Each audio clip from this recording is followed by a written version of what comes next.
I would like to welcome everyone to this press conference about priority dispatch, medical priority dispatch for 911. My name is Denise Pavlik. I am the director of Scott Emergency Communications Center, otherwise known as SECC. And Linda Fredrickson, I'm the executive director of Medic EMS and Ambulance Service in Scott County. Linda and I will run through the presentation for you, but I also want you to know who is representing the board up here. We have board members, and then we have police and fire representatives, so I'm just going to hand them the mic and let them go through it. Jim for Davenport Fire. Tyler Schmidt, Eldridge Fire, and president of the Scott County Fire Chiefs Association. Joe on Walcott Fire. Jim Bradley with Eldridge Fire. Jeff Whittle, Assistant Chief, Davenport Police. Carol Earnhardt, Chair of Scott County Board of Supervisors and Chair of SECC. Bob Gallagher, Mayor of Bettendorf, board member for SECC. And Frank Lipsch, Mayor of Davenport, and a board member for SECC as well. Marty Boyle, Mayor of Eldridge, member of SECC board and also Medic board. Okay. So today we would like to talk about medical priority dispatch and how that's going to change in Scott County. Give you a little explanation of what we currently do. When you dial 911, you get SECC. Our dispatchers answer the phone. They ask a series of questions. Address, they verify it. Telephone, they verify it. Tell me exactly what happened. When they get to the tell me exactly what happened, regardless of if it is, well, if it's police or fire emergency, they send it accordingly. But if it happens to be an EMS response that is needed, they immediately dispatch the fire department, lights and sirens, regardless of the severity of the incident. We transfer the call. We send it to medic. Medic asks the same questions: address, verify, phone, verify, tell me exactly what happened. They run through their emergency medical dispatch questions, and then they send their ambulance, lights and sirens also, regardless of the severity of the incident. That's how it runs currently. So we need to change that response. We have worked extremely hard with the fire departments in all of Scott County to determine what is the best and the safest response based on this protocol, which has been around for a very, very long time.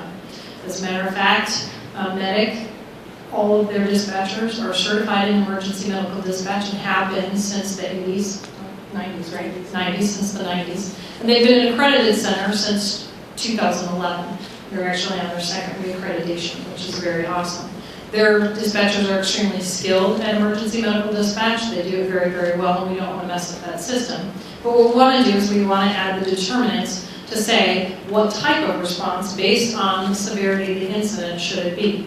Does it always need a lights and sirens response by both fire and EMS, or does it not? Maybe it needs, EMS needs to go and they just go through normal traffic flow and fire does not respond at all. Or maybe fire goes, but they go in a normal traffic pattern and medic goes a little bit quicker, or they both go following normal traffic patterns. That's all predetermined by the responses that this group of individuals have worked extremely hard, and there's been a lot of other individuals as well, some of them are in this room, who have worked to make sure that those determinants have been decided as county. How are we going to respond? The Metro responds a little bit differently. The Metro is primarily Davenport as opposed to the rural, basically because of their situation, their location, might be their geographical area. They may need a little bit of a different response. All of that is taken into consideration in this program. Just real quickly, we'll show you a quick video so that you can see. It is actually Lubbock, Texas, and UMC Medical Services. However, it is the same thing that we are doing. It is done all over the country. But they're the most similar to us, so we thought we would just give you, show you the video and let you hear from them how they started the program. It's the same thing that we're going to be doing here. So I'll go ahead and I'll play that video for you.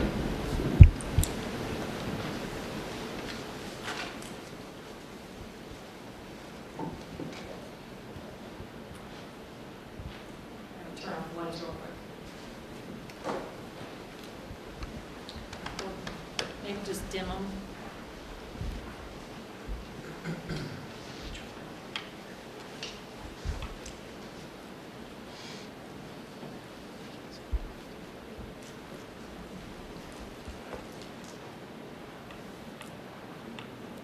Or not.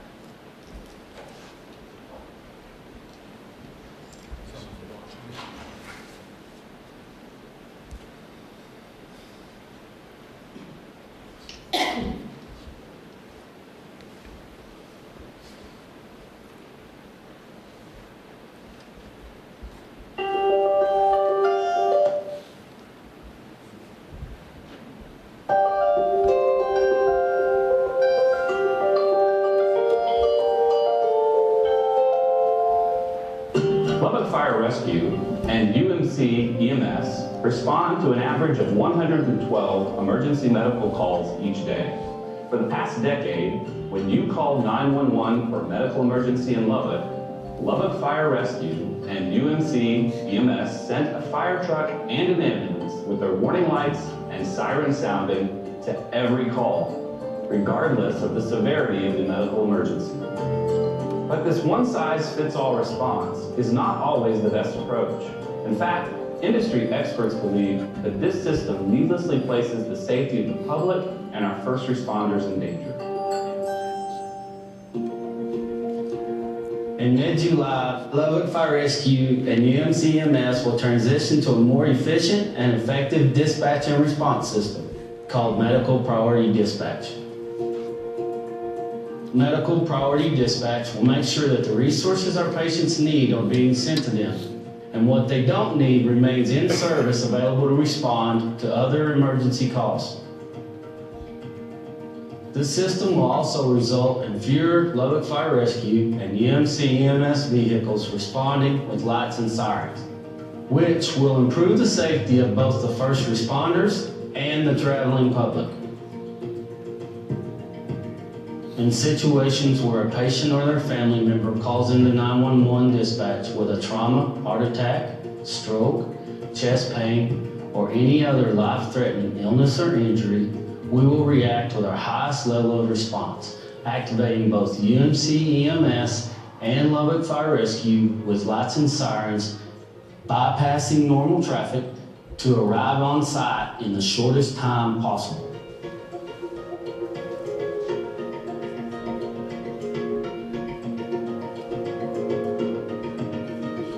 When a less emergent call is received by our dispatchers, such as a sprained ankle, stomach ache, or general illness, our dispatchers will ask confirming questions to make sure that these symptoms are not hiding a more serious problem. Once it is verified that this is not a life-threatening situation, UMC EMS will be immediately sent to the patient without lights and sirens and without bypassing normal traffic flow. Medical Priority Dispatch is a system that is used by most EMS and fire rescue services across the country, and it relies on having experienced dispatchers who are certified in priority dispatch. Our dispatchers have over 200 years of combined experience and are certified by the International Academies of Emergency Dispatch. This means that our dispatchers are ready to respond to emergency calls, quickly determining the right resources to send by asking a series of questions about the patient's condition. Our first responders are committed to dispatching the right resources to the right person in the right time. Lubbock Fire Rescue, in partnership with UMC EMS, will continue to provide better, smarter, and safer services to meet our patients' needs today and well into the future.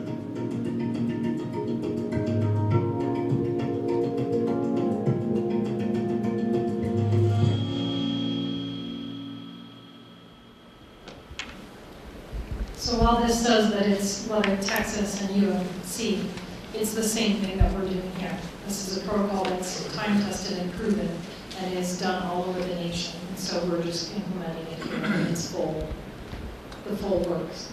So we've already done introductions, give you a brief history. I don't want to spend a lot of time on that, just why we're here, how we got here, what we're doing. Give you a basic anatomy of priority dispatch so you understand what we're really talking about. Talk about what our timeline as we go on, you'll understand that. Quality assurance, and then we can entertain any questions you might have. So in 2014, there was an EMS study done in all of SECC County, and what that study did was look at every part of the medical system within SECC County. They went through, and out of that, there was probably about 60 recommendations overall, but 8 of them pertain to SECC and medics specifically. Out of those 8 we've been working on them, we've been making sure that we do what we need to do to correct those, to be better at whatever it was the recommendation was, or in some cases implement the things they talked about. One of them was, like it says up at the top, number 24. That was about the medical priority dispatch system and fully implementing it using the use of determinants so that we could provide the right resources to the right place at the right time. And so that's what we're here to do. So in 2014, that occurred. Why didn't we implement it then? Well, because we really didn't have the things that we needed to have in place to be able to do it. So we've been slowly working on those things, and now we're at the point where we are able to implement it. Over time, since 2016, questions came up from Blue Ribbon Committee out of Davenport. That Blue Ribbon Committee was put together for the city of Davenport to kind of look at just Davenport as a whole. What did they do well, and how they can continue to do it just as well or even better. The things that maybe they need to work on and improve on, and what opportunities were out there that maybe they weren't realizing that they should be. And out of those discussions, again, the EMS study came up and said, okay, are we at the point where we can start implementing this? So we took another look at it.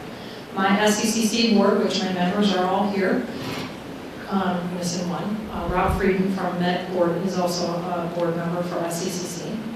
But the SECC board and then also the Medic board said, yes, can we be implementing this now? Are we at that stage to do it? So they tasked Linda and I with going forward and looking to make sure that we could do this. So that's what we've been doing.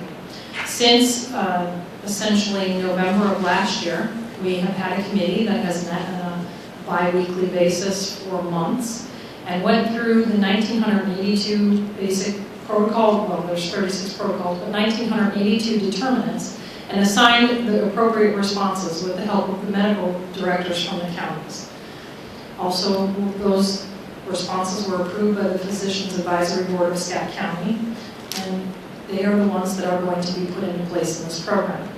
And so as a group, we've worked on that very hard to get those together, and we are now in the position where we can be implementing that. We will implement it on January 2nd, beginning at 7 a.m., 2018, obviously. I already explained the current process, what occurs. We receive, the SECC receives the 911 call. We ask our questions, address, we verify phone number, we verify, tell me exactly what happened. If it's non-medical, SECC handles the entire call. Police, fire, they take everything, they do it, and they handle it. If it happens to be medical right now, we transfer it to medic, but SECC immediately dispatches the fire. They go lights and sirens regardless of the severity of the incident, as does medic. They do go through your questions, but they still only go lights and sirens to everything. What we're changing is in the future process, the beginning portion, if it's non-medical, won't change. What will change is if it is medical. While we will still transfer it to medic, because they will go through your emergency medical dispatch questions to get to a determinant, that's what's going to change. They're going to get to a determinant, and we are no longer going to dispatch fire immediately, lights and sirens. We will wait until the determinant is made, and then medic will let us know whether or not fire needs to respond and how they need to respond. Medic will also know how their ambulance needs to respond. Does everybody need to go lights and sirens because it's an emergent incident? Or can they go using the normal traffic flow? So that's what we're changing. I'm going to give the mic over to Linda because, actually I have to talk about the reconfiguration. Some of the things that we did right now, you can see in the forefront are SECC dispatchers, and in the background there, you see the medic dispatchers. And that's how it has been. But what we've done is we've reconfigured our room. This is essentially a map of our floor. And in the first, all the way over there on your right, is actually where all of the medic dispatchers sat. And then these two right here were all SECC dispatchers. What we've essentially done, because we need to be in closer proximity to one another so that we don't have to do everything via phone, back and forth, we've taken everybody and we've put the medic individuals where these blue squares are. So you have your medic call taker and dispatcher, and then all of these are SECC, but more specifically our fire dispatchers are right here. So that all of these are close proximity to one another so they can have better, more efficient, quicker communication. And so that's actually how we've reconfigured the room. We will eventually reconfigure consoles and move them around, but for now this is what we are doing. We've moved equipment and people. So now I will turn it over to Linda and she will explain the basic premise of priority dispatch. Okay, so thanks very much for allowing us to tell you about this today. We're going to just walk through priority dispatch and the process that our system status controller dispatchers go through to get to a response determinant. So essentially, we start out after SECC goes ahead and confirms the nature of the complaint and the address and phone number, because if we don't have a caller, we can't go and take care of the patient. We start with the 4 universal commandment questions, which would be the chief complaint. Then we want to know what the age is. The age is important because depending on the age, for example, if we have a 10-year-old with chest pain, that might be quite a bit different, and there may be other issues that might be going on if we have a 50-year-old with chest pain. We look at the status of consciousness, how awake is the patient, and we also look at the status of breathing. Once we get those 4 questions in, our dispatchers can go on and move on to a specific protocol. And the list of protocols is on the next 2 slides. There are actually 36 of them. They are in alphabetical order. Here's the first page. You can see everything ranging from abdominal pain to allergic reaction to chest pain. Fall would be the #1 cause of trauma in the state of Iowa. And then our next page, which has some addition, hemorrhage, lacerations, patients with strokes. So essentially, we just thought we'd also give you kind of an idea of what protocols tend to occur most frequently. Why are patients calling 911? You can see breathing problems are right up there, again, falls. And then also sick person. If there's not any real specific diagnosis there that the dispatcher can get to right away, it's going to go to the sick person. Again, as I mentioned before, we have 36 protocols, and we talked about the 4 universal questions that we asked. Then we're going to get into, once we select a protocol to go to, say for example it's chest pain, we're going to get into some key questions, and those are the questions that allow us to determine severity right away. There are an average of 4 key questions per protocol that we'll ask. And typically, the sicker the patient, the fewer the questions. We can get right into identifying that we all need to go lights and sirens to that patient, and we can move to that very, very quickly. We have determinant codes then, and those are the agreed upon codes basically on whether we're going lights and sirens. And then we have response assignments between the ambulance agencies and the fire departments, both metro and rural. We realize that we have just a little bit more geography to cover in the rural area, so we realize that sometimes we might need a lights and sirens response. We also have to think about the weather. If it's a cold day out and somebody falls outside and can't get up but they're not injured, we still may have a lights and sirens response because we want to get that person out of the weather. Any additional information that the dispatchers get will be shared back and forth between the SECC and medic dispatchers, how best to access a residence or a business. Any additional information on medications or anything. Pre-arrival instructions are very, very important instructions that the dispatchers can give the callers, and we're all very cognizant of our response times as both first response fire departments and ambulance agencies, but we really have to realize here that the dispatcher is and has been the first responder, and basically they have a 0-minute response time reliability where they can essentially get right out to the caller. They can give a caller instructions on how to relieve choking, provide rescue breathing, administer CPR, deliver babies, stop bleeding, things like that. So basically the dispatchers are the key factor in this process that can make all of this happen.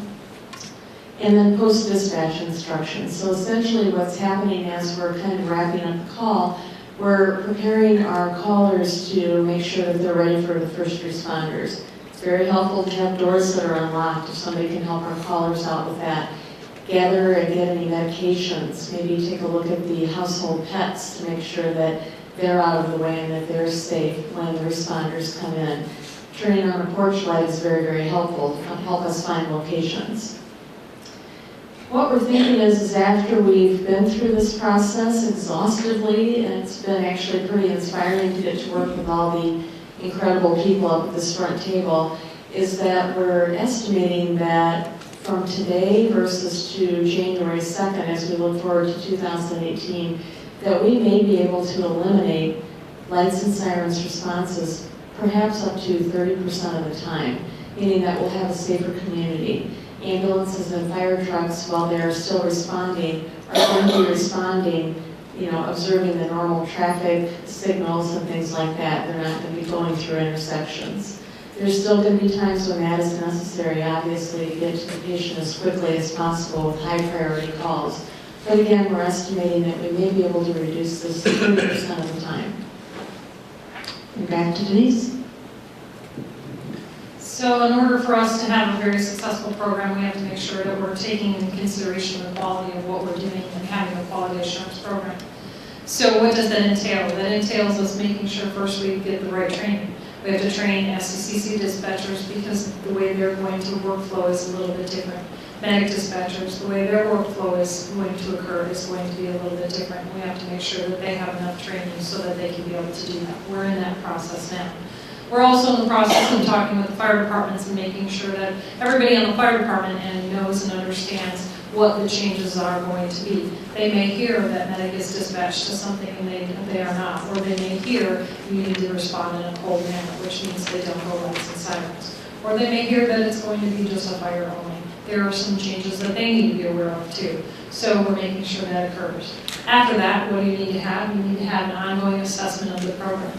So we have a feedback form that we will be having for all of the agencies. They can provide us additional information, feedback, questions, anything that they need to. We can take those, we'll look at them right away, and we'll start to work through them and get them answers and figure out, did something go wrong? Was it not wrong, but maybe we need to tweak something?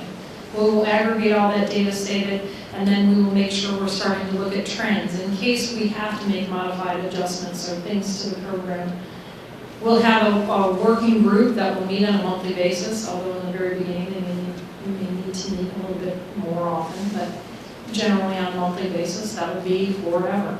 We will continue to do that so that we can get together and we can always be looking at all of those things. The feedback that we're getting, is the system functioning as we promised and as we believe it should?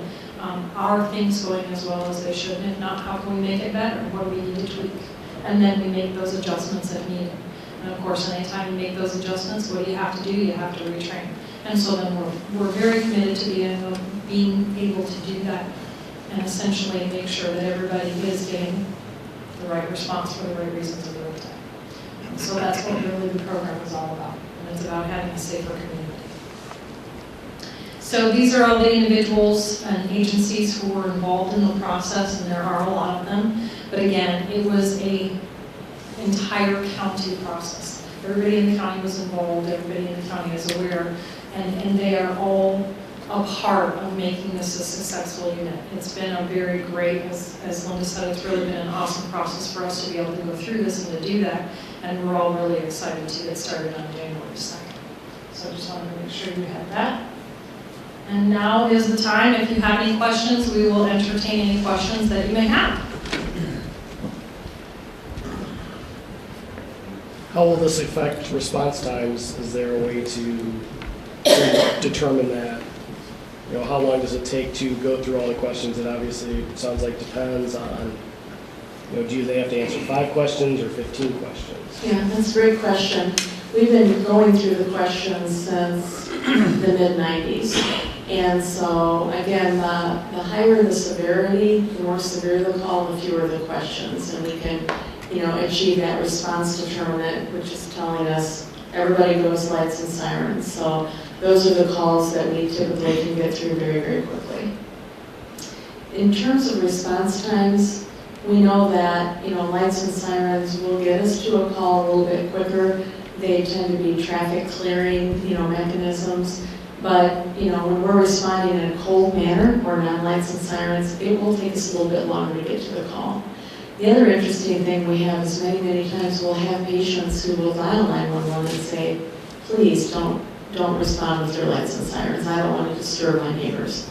There's some occasions when they ask us to do that, we ask them our questions and we need to respond lights and sirens. But many times it's, my power wheelchair just got stuck beneath the kitchen counter. Today we're doing lights and sirens for that. There's no need to put the community at risk for things like that. Other questions?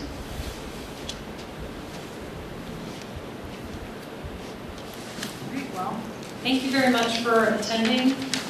We do have a little press briefing in case you didn't pick up. It's at the back table, and at any time if you have any questions, feel free to contact us. Thank you again.